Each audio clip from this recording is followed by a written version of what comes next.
నిన్న ఈరోజు ఈ ప్రాంతంలో సభలు జరుగుతాయని మీరు తెలుసుకొని ఆసక్తితో పాలు పొంది దేవుని మాటలు వింటూ ఉన్నారు. నిశ్చయముగా నా యేసయ్య ఆశీర్వదించును గాక, నా యేసయ్య అందరినీ దీవించును గాక, నా యేసయ్య అందరినీ వర్ధిల్లజేయును గాక.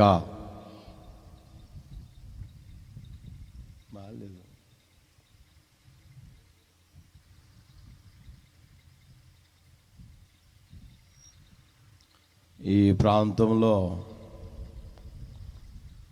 2 రాత్రులు సభలు ఏర్పరచాలని ఇంచుమించుగా ఇప్పుడు కాదు కానీ కోవిడ్ రాక ముందు నుంచి అడుగుతూ ఉన్నారు. యేసుబాబు అన్న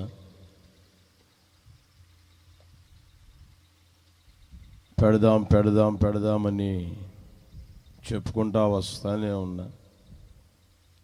దేవుని దయ, ఆయన సంకల్పం, ఆయన చిత్తం నిన్న ఈరోజు ఈ ప్రాంతంలో పెట్టాలని ఆయన సంకల్పించాడు కనుక ఈ విధంగా ఏర్పరచగలిగేటట్లుగా ప్రభువారు సహాయం చేశారు. అందుకు అందరం చేతులు ఎత్తి స్తోత్రం చెబుదామా? స్తోత్రం అనండి అందరూ బిగ్గరగా. స్తోత్రం, స్తోత్రం, స్తోత్రం, బిగ్గరగా. స్తోత్రం, స్తోత్రం, స్తోత్రం, స్తోత్రం, స్తోత్రం, స్తోత్రం, స్తోత్రం, స్తోత్రం. ఈ ప్రాంత ప్రజలు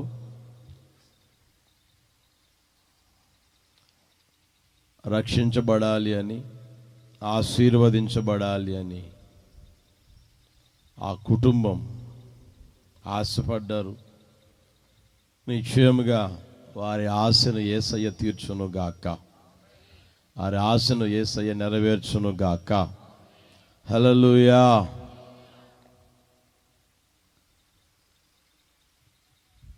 మాది ఈ ఊరే అన్నోళ్ళు చేతులు ఎత్తండి. మాదంతా ఈ ఊరేనండి అన్నోళ్ళు ఒకసారి పూర్తి చేతులు ఎత్తండి. ప్రభు మిమ్మల్ని ఆశీర్వదించును గాక. దించండి. ఏ ఊరు కాకుండా పరాయి ఊరు నుంచి వచ్చామండి అన్నోళ్ళు చేతులు ఎత్తండి. ఇంకా పూర్తిగా ఎత్తండి. ప్రభు మిమ్మల్ని ఆశీర్వదించును గాక. హల్లెలూయా, హల్లెలూయా. చెప్పొచ్చు కదా కొంచెం గట్టిగా. తెచ్చారా తేలేదా? అదిగాడు వండి పెట్టినట్టుంది, ఇబ్బంది ఏం లేదు. కొంచెం గట్టిగానండి, ఆనండి గట్టిగా.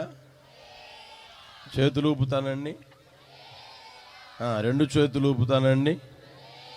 హల్లెలూయా, హల్లెలూయా, హల్లెలూయా.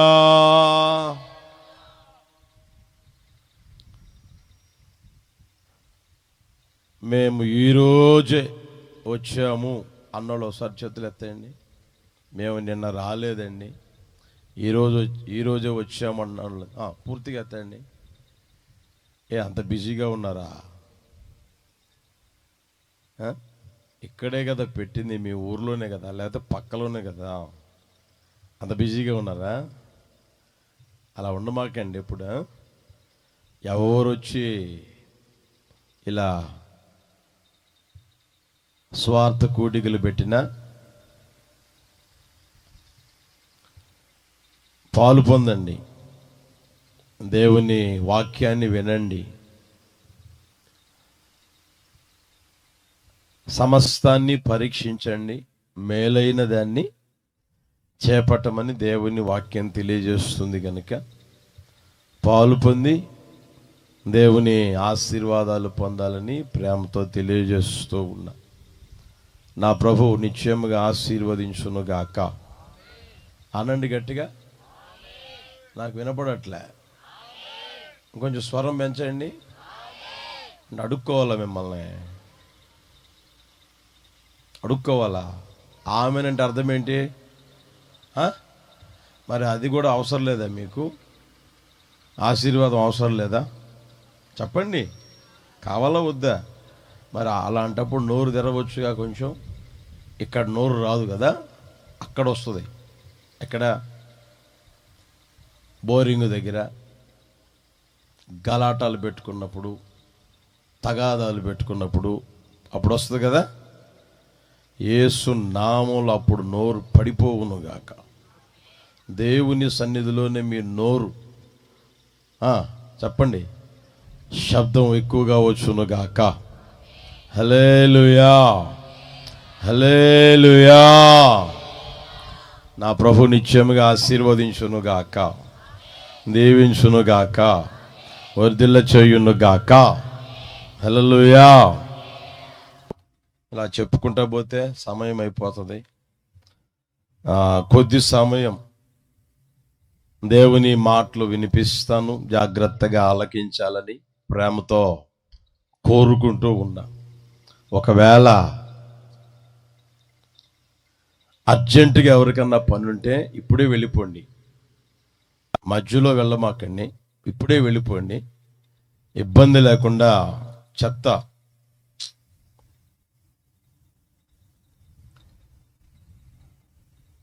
భోజనం కూడా పెట్టి పంపిస్తాడు మీకు కావాలంటే. హల్లెలూయా. ఒక వాక్యాన్ని చూపిస్తాను, చూస్తారా? హోషేయ పుస్తకం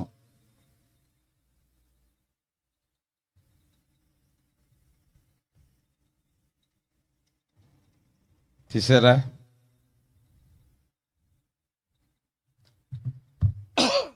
14వ అధ్యాయం 8వ వచనం నేను చదువుతాను, చూడండి. హోషేయ పుస్తకం 14వ అధ్యాయం 8వ వచనం. ఎఫ్రాయిము బొమ్మలతో నాకిక నిమిత్తమేమి, నేనే ఆలకించుచున్నాను. నేనే ఎఫ్రాయిమును గూర్చి విచారణ చేయుచున్నాను. నేను చిగురు పెట్టు సరళ వృక్షము వంటి వాడను, నా వలననే నీకు ఫలము కలుగును. ఆ చివరి వాక్యం అందరం చదువుదామా? అందరూ కుర్చీల్లో కూర్చున్నవారు అందరూ గట్టిగా, నా వలననే నీకు ఫలము కలుగును. దేవుడు ఆ ప్రజలతో చెప్తున్న మాట ఏంటంటే, నా వలననే నీకు ఫలము కలుగును. అక్కడ మనం గమనిస్తే ప్రియమైన వారలారా, ఇక ఎవరి వలన కూడా ఫలము కలగదు అని దేవుడు నిశ్చయముగా ఖండితముగా చెప్తూ ఉన్నాడు. నా వలననే నీకు ఫలము కలుగును. అప్పటికే వారి వ్యక్తిగత జీవితం ఫలము లేని పరిస్థితుల్లో నడిపించబడుతూ ఉంది. ప్రయాసపడుతూ ఉన్నారు, ప్రయాసకు తగిన ఫలము లేదు. కష్టపడుతూ ఉన్నారు, కష్టానికి తగిన ఫలం అనుభవించలేకపోతా ఉన్నారు. వారి స్థితి మీరు ఆ అధ్యాయంలో గమనించవచ్చు ప్రియమైన వాళ్ళరా.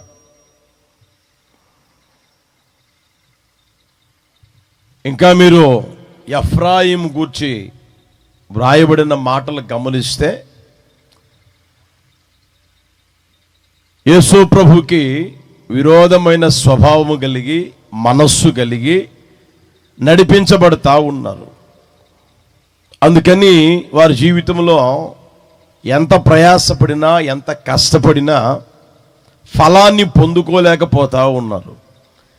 ఏమిటి ఈ దరిద్రం, ఏమిటి ఈ శాపం, ఏమిటి ఈ నష్టం, ఏమిటి ఈ పరిస్థితులు ఎందుకు జరుగుతూ ఉన్నాయి అనేది వాళ్ళకి అర్థం కాక దేవుని దగ్గరికి వచ్చి మేమిక అక్కడికి వెళ్ళం, ఇక్కడికి వెళ్ళం, ఇక్కడికి వెళ్ళం, నీ దగ్గరికే వస్తాం, నీ దగ్గరే ఉంటాం ప్రభువా అని మాట్లాడుతూ ఉన్న ఆ మాటలను బట్టి దేవుడు అంటాడు, నా వలననే నీకు ఫలము కలుగును అంటున్నాడు. ప్రియమైన వాళ్ళరా, నిశ్చయముగా ఈ రాత్రి ఈ సభలలో పాలు పొందిన మీ అందరినీ, లేదా దూరాన దగ్గర ఈ శబ్ద యంత్రాంగం ద్వారా ఎంతమంది అయితే వింటున్నారో వారందరినీ నా ప్రభు జ్ఞాపకం చేసుకొని నిశ్చయముగా ఫలము దయచేయునుగాక. మీరందరూ ఇక మీదట ఫలము అనుభవించేటట్లుగా ప్రభువు చేయునుగాక. యేసు నామములో నా ప్రభు ఫలం అనుగ్రహించునుగాక. హల్లెలూయా. సామెతల పుస్తకంలో ఒక మాట ఉంది, మీరు చూస్తానంటే చెప్తాను చూడండి. 8వ అధ్యాయం, సామెతల పుస్తకం 8వ అధ్యాయం 19వ వచనం చూస్తారా? మేలిమి బంగారము కంటెను అపరంజి కంటెను నా వలన కలుగు ఫలము మంచిది, ప్రశస్తమైన వెండి కంటే నా వలన కలుగు వచ్చుబడి దొడ్డది. అంటే మంచిది, పెద్దది, అత్యంతమైనది, అత్యధికమైనది అని ప్రభు చెప్తా ఉన్నాడు. ప్రియమైన వాళ్ళ చూడండి, అక్కడ మేలిమి బంగారు కంటెను అపరంజి కంటెను. ఈ లోకంలో మేలిమి బంగారం అనేది విలువ కలిగింది, అపరంజి అనేది దానికంటే కాస్త విలువ కలిగినది. వాటి కంటే మంచిది లేదా గొప్పది లేదా శ్రేష్టమైనది ఏంటంటే దేవుని వలన కలిగే ఫలం. హల్లెలూయా. ఎవరి వలన కలిగేది? గట్టిగా చెప్పండి. దేవుని వలన కలిగేది. శూన్యములో సృష్టిని వేలాడదీసిన దేవుడు నోటి మాటతో సృష్టిని సృష్టించిన సృష్టికర్త, పుడిసిటిలో నీటిని మూటగట్టినవాడు, ఇసుకను సముద్రానికి ఆనకట్టగా ఏర్పరిచిన దేవాతి దేవుడు అంటాడు, నా వలన కలిగే ఫలము చెప్పండి దొడ్డది, పెద్దది, అత్యధికమైనది, మంచిది అని ప్రభు చెప్తా ఉన్నాడు. ప్రియమైన వాళ్ళరా, దాన్ని మనం గుర్తెరగగలగాలి. ఈరోజు వరకు ఒకవేళ నీ వ్యక్తిగత జీవితంలో కలిగిన ఫలాలు గమనించు. అర్థమవుతుందా? నీ భార్య ద్వారా కలిగింది కావచ్చు, లేదా నీ భర్త ద్వారా కలిగింది కావచ్చు, లేదా నీకు తెలిసిన వారి ద్వారా అయిన వారి ద్వారా కలిగినది కావచ్చు. అది అత్యధికమైనదిగా ఉన్నదా, మంచిదిగా ఉన్నదా, శ్రేష్టమైనదిగా ఉన్నదా, గొప్పదిగా ఉన్నదా? మేలిమి బంగారు కంటెను, ఇంకా అక్కడ గమనిస్తే అపరంజి కంటెను మంచిదిగా ఉన్నదా? ఆలోచన ప్రియమైన వాళ్ళరా, మనుషులు ఇచ్చేది మనుషులు ఇచ్చినట్లుగానే ఉంటుంది. అర్థమవుతుందా? అప్పుడప్పుడు మనం అంటా ఉంటాం, ఆడిచ్చాడు కానీ ఎందుకు చెప్పండి, పనికి రాలేదండి. ఆడిచ్చాడు కానీ 4వ రోజున పగిలిపోయిందండి. ఆడిచ్చాడు కానీ 3 నాళ్ళ ముచ్చట్లాగే ఉందండి అని మాట్లాడేవాళ్ళు చాలా మంది ఉన్నారు. ప్రియమైన వాళ్ళు, అయితే నేను ప్రకటిస్తున్న నజరేయుడైన యేసయ్య ఒక వ్యక్తిని ప్రేమించి లేదా ఒక కుటుంబాన్ని ప్రేమించి ఆయన ఇచ్చాడు అనుకో, ఆయన ద్వారా ఫలము కలిగిందనుకో, అది శ్రేష్టమైనదిగా ఉండును గాక. హల్లెలూయా.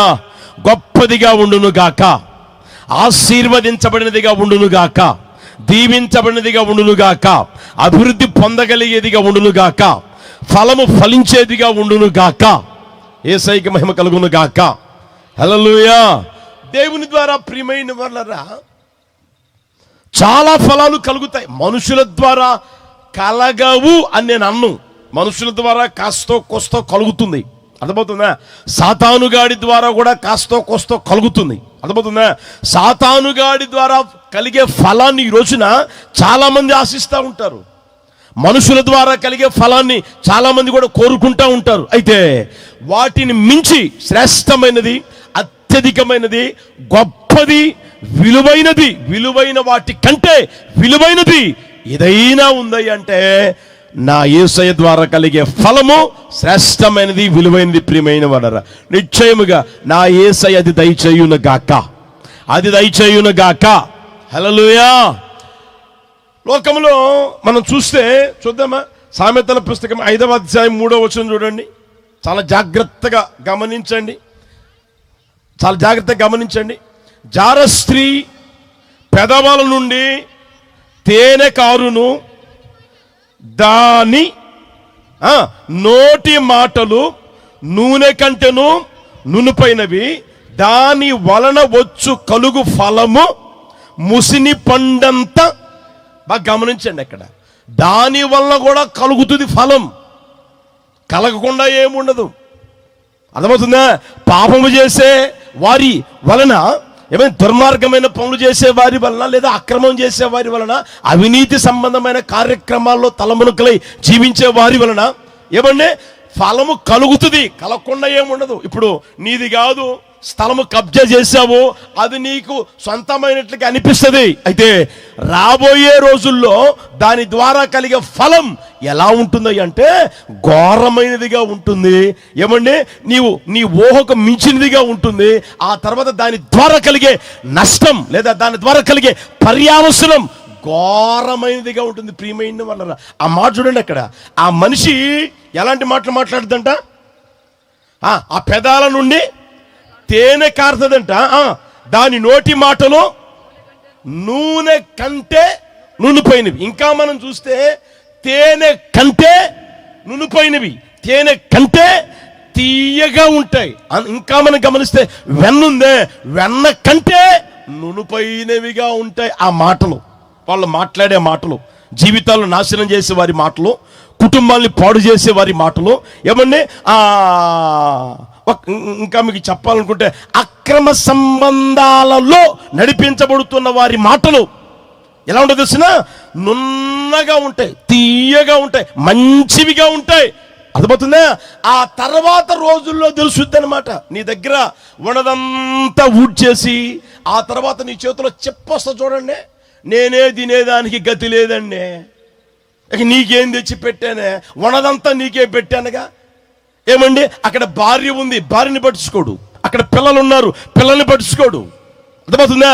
అతగాడికి ఒక కుటుంబాన్ని దేవుడిచ్చాడు, ఆ కుటుంబాన్ని పట్టించుకోకుండా ఎక్కడో పరిచయం అయిందని ఏమండి దాని వెంట తిరుగుతూ దాని వైపు ఆకర్షితులై ఏమండి అది ఎక్కడికి పోతే అక్కడికంతా పోతూ ఏమండి దాన్ని షికారులు చేపిస్తా ఏమండి మొత్తం ఇంట్లో ఉన్నదంతా ఊడ్చి పెడతాడు. ఆ తర్వాత చివరికి అతగాడికి దొరికేది ఏంటంటే ఇక చెప్పే గతి అవుతుంది అన్నమాట. ఆ తర్వాత నిన్నేమన్నా ఇంటి దగ్గరికి రానిసదా, నీ ఫోన్ ఎత్తుద్దా, ఆ తర్వాత నీ ముఖం ఏమన్నా చూస్తుందా అంటే పొరపాటును కూడా నీ ముఖం చూడదు, నీ ఫోన్ కూడా ఎత్తదు. ఇప్పటికే ఒకవేళ ఆ అనుభూతిలో నడిపించబడుతూ ఉన్నావేమో, ఆ ఫలం ఇప్పటికి నీకు చేదుగా మారిపోయింది, నీ కుటుంబాన్ని ఆర్పింది, నీ జీవితాన్ని ఆర్పింది అనేది నువ్వు గుర్తెరుగుదువు గాక. అర్థమవుతుందా? మనుషుల ద్వారా కూడా కలుగుతుంది, మోసం చేస్తే కలుగుతుంది, అక్రమం చేస్తే కలుగుతుంది, అబద్ధం చెప్తే కలుగుతుంది. అర్థమవుతుందా?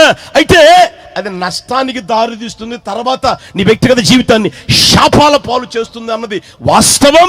దాన్ని గుర్తెరుగుదురు గాక.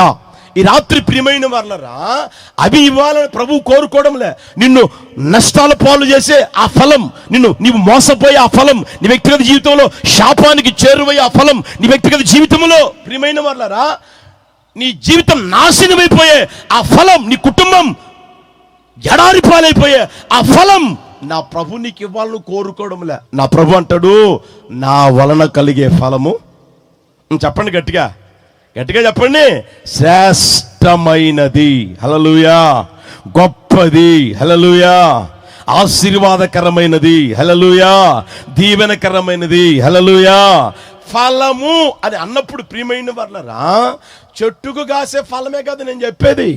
అడు చెట్టు వేసామనుకో దానికి ఫలాలు వస్తాయి, జామ చెట్టు వేసామనుకో ఫలాలు వస్తాయి. అవే కాదు, బైబిల్లో ఉన్న మాట ఏం తెలిసిన, ఆయన వలనే ఫలము కలుగుతుంది, ఆయన వలనే ఆశీర్వాదం కలుగుతుంది, ఆయన వలనే దీవెన కలుగుతుంది, ఆయన వలనే హెచ్చింపు కలుగుతుంది, ఆయన వలనే ఘనత కలుగుతుంది, ఆయన వలనే సమస్తము కలుగును గాక. హల్లెలూయా. సమస్త సృష్టిని నోటి మాటతో కలుగు చేసిన దేవుడు నీ వ్యక్తిగత జీవితంలో సమస్త ఫలము అనుభవించేటట్లుగా చేయును గాక. హల్లెలూయా. బైబిల్లో ఉన్న మాట ఏం తెలిసిన, మీరు చెడ్డవారై ఉండి, ఎవరంట? నోరు తెరవండి గట్టిగా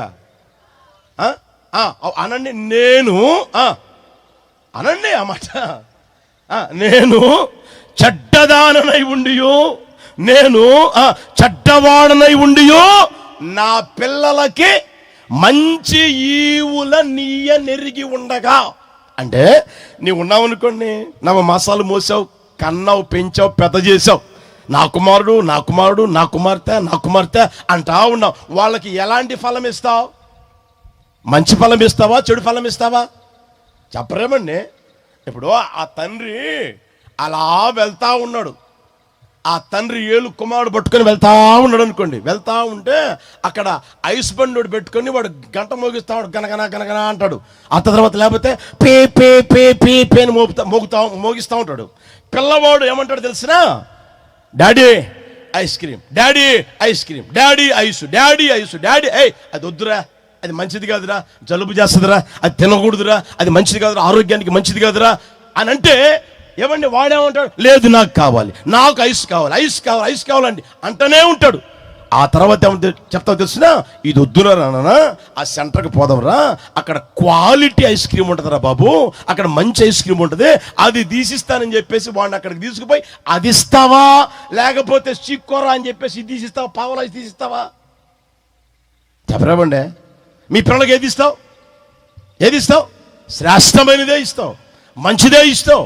అర్థమవుతుందా? అన్నిటికంటే మెరుగైనదే, అన్నిటికంటే విలువైనదే, అన్నిటికంటే శ్రేష్టమైనదే ఇస్తావు. ఎందుకని? వాడు నీ కుమారుడు, ఆ అమ్మాయి నీ కుమార్తె. హల్లెలూయా. నీ కుమారుడికే నీ కుమార్తెకే ఏమండి, నీవు చెడ్డవాడవయుండి చెడ్డదానవయుండి మంచి ఈవుల నీయ నెరిగి ఉండగా మీ పరలోకపు తండ్రి. ఎవరంట ఆయన? చెప్పండి గట్టిగా, అనండి గట్టిగా. నాకు వినపడ్డంలే.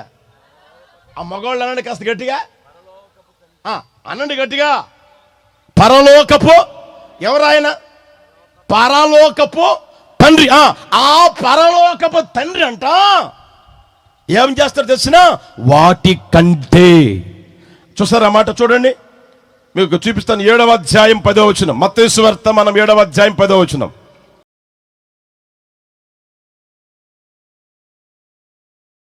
సుగుణాల సంపన్నుడా,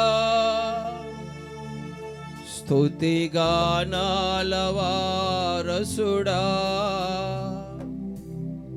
జీవింతును నిత్యము నీ నీడలో,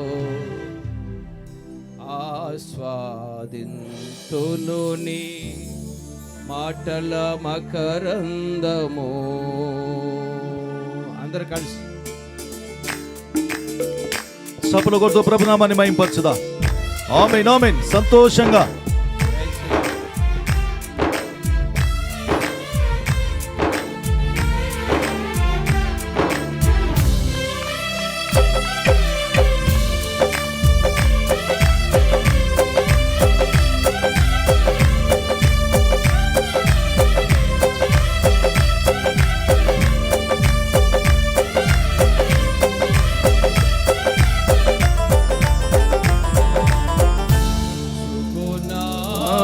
సంపన్నుడా, స్తుతిగానాల వారసుడా, జీవింతును నిత్యము నీ నీడలో, ఆస్వాదింతును నీ మాటల మకరందము. జీవింతును జీవింతును నిత్యము నీ నీడలో ఆస్వాదింతును నీ మాటల మకరందము సుగుణాల సంపన్నుడా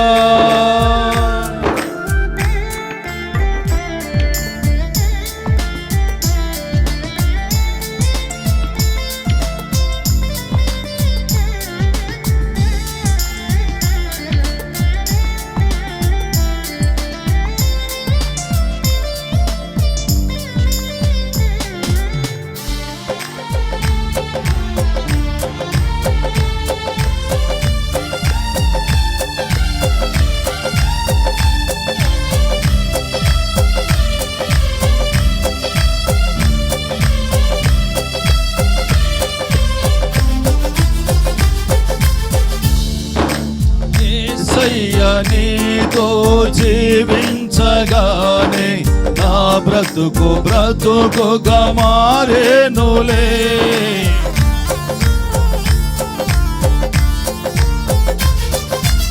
యేసయ్యా నీతో జీవించగానే నా బ్రతుకుగా మారేనులే మాడేను నాంతరంగము ఈ రక్షణానంద భాగ్యమే మాడేను నాంతరంగము ఈ రక్షణానంద భాగ్యమే సుగుణాల సంపన్నుడా గానాల వారసుడా జీవింతును నిత్యము నీ నీడలో ఆస్వాదింతును నీ మాటల మకరందము జీవింతును నిత్యము నీ నీడలో ఆస్వాదింతును నీ మాటల మకరందము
నిన్ను వెన్నంటగానే ఆజ్ఞల మార్గము కనిపించెనే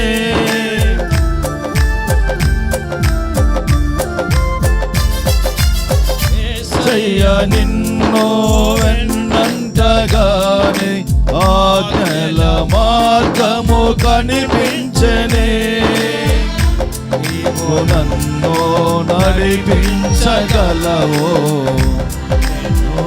నడవవలసిన త్రోవలో నీవు నన్ను నడిపించగలవో నేను నడవవలసిన త్రోవ గానాల వారసుడా జీవింతును నిత్యము నీ నీడలో ఆస్వాదింతును నీ మాటల మకరందము జీవింతును నిత్యము నీ నీడలో ఆస్వాదింతును నీ మాటల మకరందము